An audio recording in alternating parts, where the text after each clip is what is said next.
Putin has never appeared more frail and vulnerable. The political end is close to disappointing Vladimir Putin. What matters now is whether it comes sooner or later. Putin stepped down from his post as soon as possible after warning of a rebel attack and civil war on state television. The Kremlin announced that the main character, Yevgeny Prigozhin, would go into exile in Belarus and drop all charges against him. It's no surprise that Prigozhin, a former hot dog salesman who rose under Putin's auspices and became head of the Wagner Group, is at the center of the political maelstrom. Frustrated for weeks by Wagner's request to integrate his fighters into the Russian army, Prigozhin was enraged when Wagner's base was attacked by the Russian army. His response was extraordinary: send a ship to Russia and promise to attack Minister Sergei Shoigu. After capturing the headquarters of the Southern Army in Rostov-on-Don, Prigozhin announced his intention to continue to Moscow. After the convoy arrived in Voronezh and covered half the distance to the city with little disruption, Putin promised on the radio that those who stabbed Russia in the back would be punished.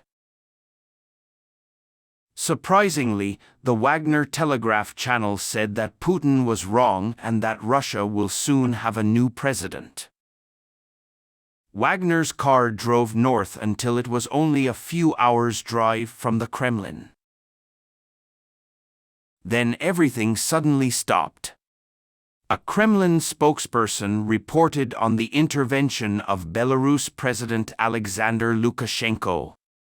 Prigozhin will be granted safe passage to Minsk, where he will apparently take control of Wagner's extensive work in Africa. Wagner warriors will not be accused of treason; they will be placed in the Russian army. As for Shoigu, nobody seems to know. Even by Russian standards, this result is completely different. The only consequence is that Putin was seriously injured by this attack. Stopping hacking attempts that are more of an attack can support management if they are swift and severe. But that didn't happen. Putin backed down, not Prigozhin. There are many questions.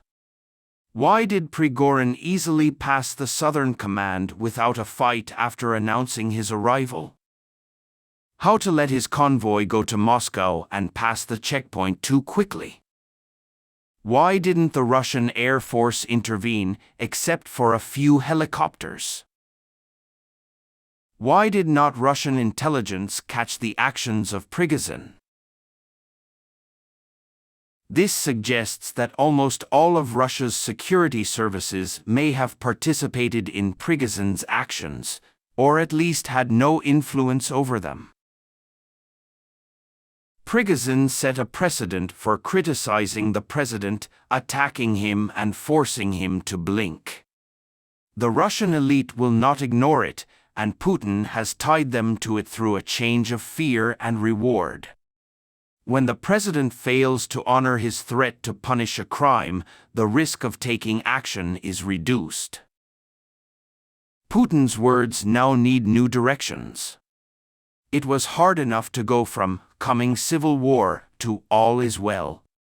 It is more difficult to explain why Prigozhin, hailed as a hero close to Putin, claimed that Russia's attack on Ukraine was based on false statements and went unpunished.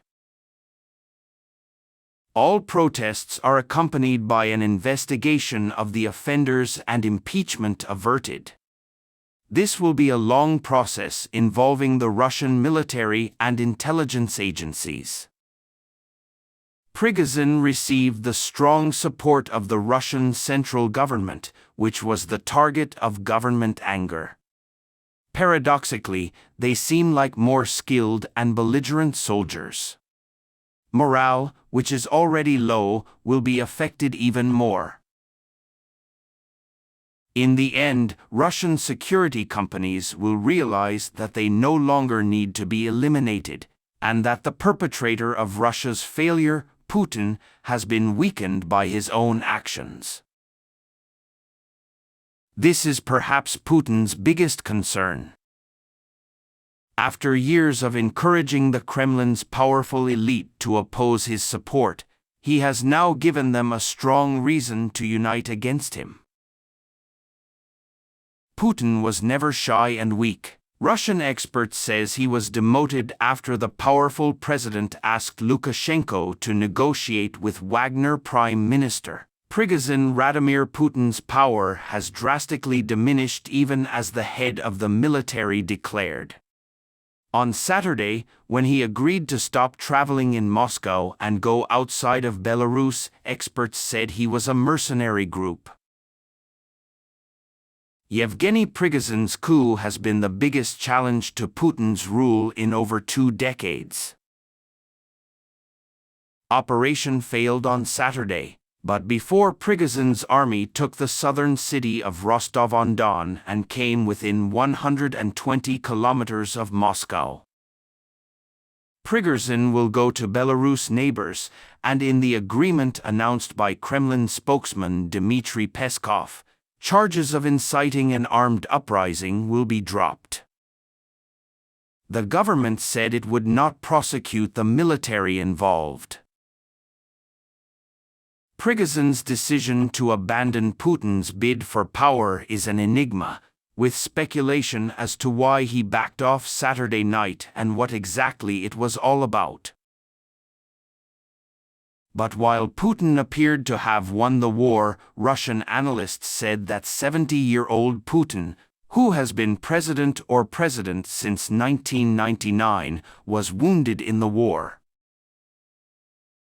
Chess champion Garry Kasparov, who has become one of the most important leaders of Russia's independence movement, said that Putin was brutalized by Prigozhin. The game ended with Putin's greatest humiliation. Prigozhin's army fled Moscow hundreds of miles away, he told CNN. According to the flight radar that tracks the plane in real time, one of many planes Putin used for official visits took off from Moscow at 14:15 local time. Many people see Putin's departure from Moscow to St. Petersburg, but his spokesman, Dmitry Peskov, said he still works in the Kremlin. Kasparov added, many of Putin's top officials are looking for a place to hide. Sergei Sanovich, Hoover Fellow at Stanford University's Hoover Institute, who specializes in disinformation and authoritarianism, said Putin does not appear weak. He is weak, Sanovich said.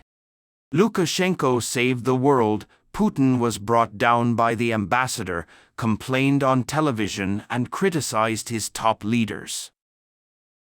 Putin has never looked so clumsy and restless.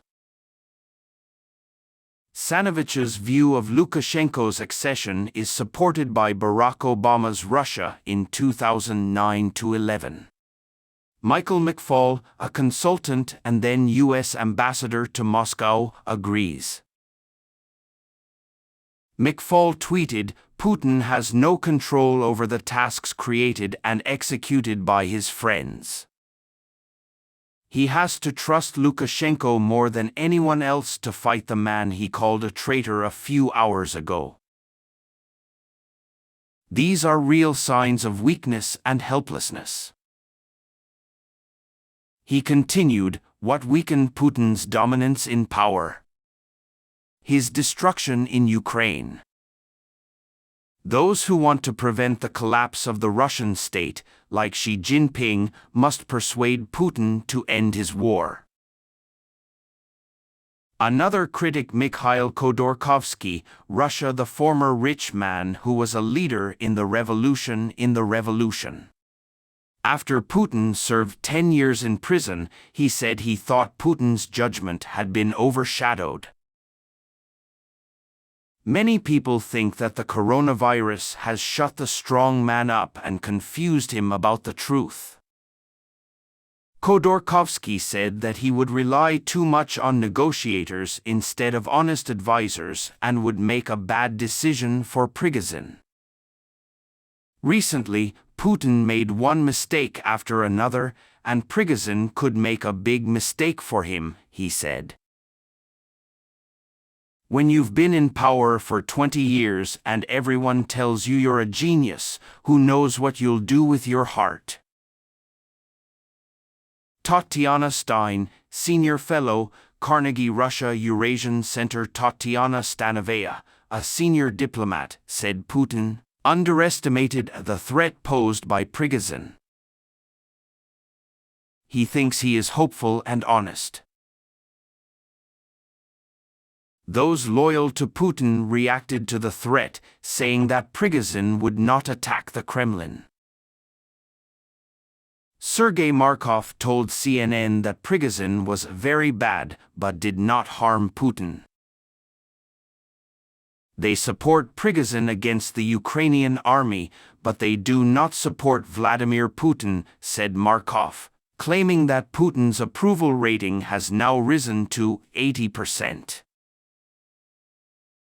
Markov said it was really good news that Prigozhin ordered Wagner's unit to return to Moscow from the advancing troops, adding that many Muscovites were pleased with this. But Ivo Daalder, ex-USA, the U.S. Secretary of State for NATO, warned that the conflict is far from resolved. Recall Gorbachev survived the '91 coup. But after 4 months it fell. The coup highlighted his fundamental weakness. For now, Putin seems to be alive. But the last 24 hours have raised serious questions about his holding on to power. Watch this space.